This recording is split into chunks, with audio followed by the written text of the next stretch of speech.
हाँ भी बच्चे हो। हाँ जी ठीक क्यों ठाक करना बाबा है? जी। ठीक हो? शुक्र अल्लाह दा। थोड़ा नमाज नमूज पढ़िया करो। हाँ जी बाबा जी पैदा करा नमाज हाँ। उमरा करके आए हो हाँ अल्लाह के हुक्म नाल मुबारक होवे ਤੁਹਾਨੂੰ ਫਿਰ खैर मुबारक।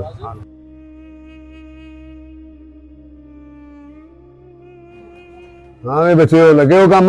हाँ जी बाबा जी लगे हैं काम ते आने और मुबारक हो उमरा करके आए हो। खैर मुबारक। नमाज नमूज पढ़िया करो मेरा पुत्र। हाँ जी बाबा जी इंशाल्लाह पढ़ांगा। बाबा जी मुबारक होवे उमरा करके आए हो सुने खैर मुबारक पुत्रा खैर मुबारक। चलो नमाज नमूज पढ़िया करो। ठीक है। अस्सलाम वालेकुम। वालेकुम सलाम जी बाबा जी की हाल चाल जी है? हाल ठीक हो? अल्लाह ਦਾ ਸ਼ੁਕਰ ਮੁਬਾਰਕ ਹੋਏ ਉਮਰੇ ਦੇ ਵਿੱਚ ਚੋਕੀ ਚੋਕੀ ਤੁਹਾਨੂੰ। खैर मुबारक। काम सोना सुथरा करया करो ईमानदारी नाल। ਠੀਕ ਨੇ ਬਾਬਾ ਜੀ ਇਮਾਨਦਾਰ ਨਾ ਕਰੀਦਾ। सलाई पूरी लिया करो ते माड़े बंदे दा एहसास करया करो ਉਹ ਤਾਂ ਵੇਖੋ ਜੀ ਪਹਿਲਾਂ। ते नमाज पढ़िया करो अल्लाह नू याद रखया करो। ਨਾ ਠੀਕ ਹੈ ठीक ਬਾਬਾ है ਜੀ। अल्लाह खैर करे। दा नहीं लाना किसे नू। ਨਹੀਂ ਨਹੀਂ ਦਾ ਕਾ ਤੋਂ ਲਾਣਾ ਜੀ। हाँ ईमानदारी नाल। ਹਾਂ ਬਿਲਕੁਲ ਜੀ। ਤੇ ਹੋਰ ਚੰਗਾ ਟਾਈਮ ਗੁਜ਼ਰਿਆ ਫਿਰ ਉੱਥੇ ਤੁਹਾਡਾ। हाँ शुक्र अल्हम्दुलिल्लाह। ਅੱਲਾਹ ਤਾਲਾ ਕਬੂਲ ਕਰੇ ਜੀ।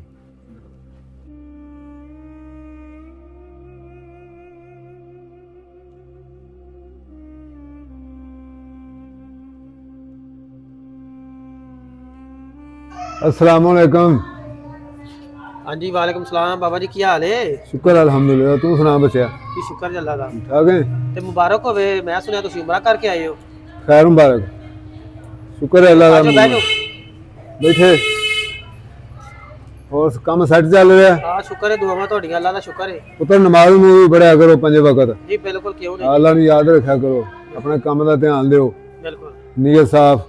बिल्कुल चलो ठीक है फिर मैं चलना वा मेरा इबादत का टाइम होया है। ते बाबा जी बैठो 2 मिनट यार फिर सही टुरी चले हो हुणी आया तो टुर भी चले हो ਉਹ इबादत का टाइम हो गया रब नू भी राजी करना है ना। बिल्कुल अच्छा रब रखा।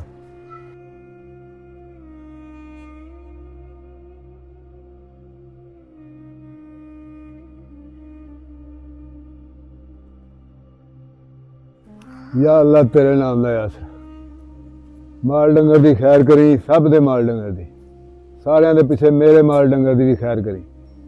अल्लाहु अकबर। अस्सलाम वालेकुम जी। वालेकुम सलाम बाबा जी की हाल है? शुक्र है अल्लाह का। तुम सुनाओ। मुबारक होवे उमरा करके आए हो। खैर मुबारक। आजो बवो बवो तुसी आजो आजो इत्थे आजो। नमाज नूं पढ़िया करो अल्लाह तौबा करया करो। आहो तुस हुण बड़ियां दातां करनियां तुसी नमाज अज जो घर आए हो। बैठो बैठो अल्लाह खैर करे। और सुनाओ। शुक्र है अल्लाह का। और सुनाओ तू ही सुनाओ। घर बार सब खैर है। अल्लाह दा बड़ा ही सान जे तुसी अपनी सुनाओ। कुछ चाह पानी मंगवाइए हुण तुहाडे वास्ते। बड़ी मेहरबानी ते कोशिश करो तुसी भी रब दे घर दी। चलो जे मंजूरी होवे घर होई तां आ सारी उम्र काम करना है इत्थे सब कुछ रह जाना। ਇਹ ਦੁਨੀਆ ਦਾ ਮਾਲ ਹੈ ਦੁਨੀਆ ਦੇ ਰਹਿ ਜਾਣਾ ਸਾਨੂੰ ਵੀ ਪਤਾ ਪਰ ਅਸੀਂ ਵੀ ਹੁਣ ਕੋਸ਼ਿਸ਼ ਕਰਨੇ ਆ ਜੇ ਉਹਦੇ ਦਾਇਰੇ ਚ ਮਨਜ਼ੂਰੀ ਹੋਈ ਤੇ अल्लाह खैर करेगा। हाँ जी। नमाज नूं पढ़िया करो। ਇਨਸ਼ਾਅੱਲਾ ਕਿਉਂ ਨਹੀਂ। ਤੇ ਬਈ ਤੁਸੀਂ ਨਾ ਵੇਖਾਂ ਬੰਦੇ ਕੰਮ ਸ਼ਮ ਕਰਦੇ ਨੇ ਬੇ ਹਾਂ ਠੀਕ ਹੈ ਵੇਖੋ ਕਾਮਿਆਂ ਦਾ ਪਤਾ ਕਰਾਂ। ਹਾਂ ਕਰੋ ਪਤਾ ਕਰੋ। अल्लाहु अल्लाहु अकबर। या अल्लाह तू ही बड़ा है।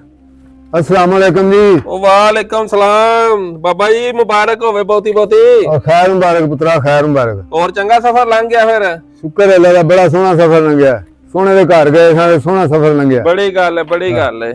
तू ऐसा कर हाँ जी ए पठियां दा काम छड्ड जी ए आके पाले ने पठे अच्छा ते उथों कई फड़ दे मेरे नाल बनीए छां के आ। चलो टुरो। चलो आओ। अल्लाहु अकबर अल्लाहु अल्लाहु अल्लाहु अल्लाहु अल्लाहु अल्लाहु अल्लाहु। तेरे जी बाबा जी नमाज पढ़नी पंजे वक्त भैड़े काम नहीं करने ईमानदारी नाल काम करना ते सोहना सुथरा करना। चलो बना छांगली चल मेरा पुत्र चलो आ जाओ फिर। चलो।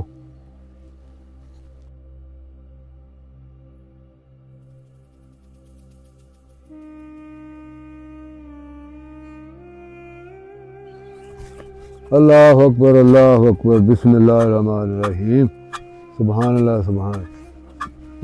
पुत्र ये बनना अपना इस पासे आया तो गुआढ़ी वाला बनना छांगा जेड़ा ਆ ਛਾਂਗ ਬਾਬਾ ਪਹਿਲੀ ਖੁੱਲੀ ਕਰਨੀ ਹੈ ਆਪਣੀ। ਬਾਬਾ ਕਰਮਦੀਨ ਨਾ ਯਾਰ ਅਸੀਂ ਤਾਂ ਨੌਕਰ ਬੰਦੇ ਆ ਤੇ ਤੂੰ ਕੱਲ ਉਮਰਾ ਕਰਕੇ ਆਇਆ। ਇਹ ਤਾਂ ਗੁਨਾਹ ਹੁੰਦਾ ਕਿਸੇ ਦਾ ਬੰਨਾ ਛਾਂਗੀਏ ਤੇ। ਉਹ ਨਹੀਂ ਖੈਰ ਪਿਛਲੇ ਬਖਸ਼ਵਾਇਆ ਕੋਈ ਗੁਨਾਹ ਨਹੀਂ। ਆਪਣੀ ਪਹਿਲੀ ਖੁੱਲੀ ਕਰਨੀ ਹੈ ਪੁੱਤਰਾ। ਅਗਾਂ ਤੂੰ ਛਾਂਗੇ ਤੂੰ ਬਣਾ। ਅੱਲਾਹੁ ਅਕਬਰ ਅੱਲਾਹੁ ਅਕਬਰ ਬਿਸਮਿल्लाह ਅੱਲਾਹੁ ਅਕਬਰ ਅੱਲਾਹੁ ਅਕਬਰ। ਹੋਰ ਅਗਾਂ ਰੱਖ ਥੋੜਾ ਜਿਹਾ ਪਹਿਲੀ ਖੁੱਲੀ ਕਰਨੀ ਹੈ ਯਾਰ ਜਲਦੀ ਕਰ। ਅੱਲਾਹੁ ਅਕਬਰ ਸੁਭਾਨ ਅੱਲਾਹ ਅਲਹਮਦੁਲਿल्लाह ਅਲਹਮਦੁਲਿल्लाह। ਅੱਲਾਹ ਤੂੰ ਹੀ ਵੱਡਾ ਹੈ। ਅੱਲਾਹੁ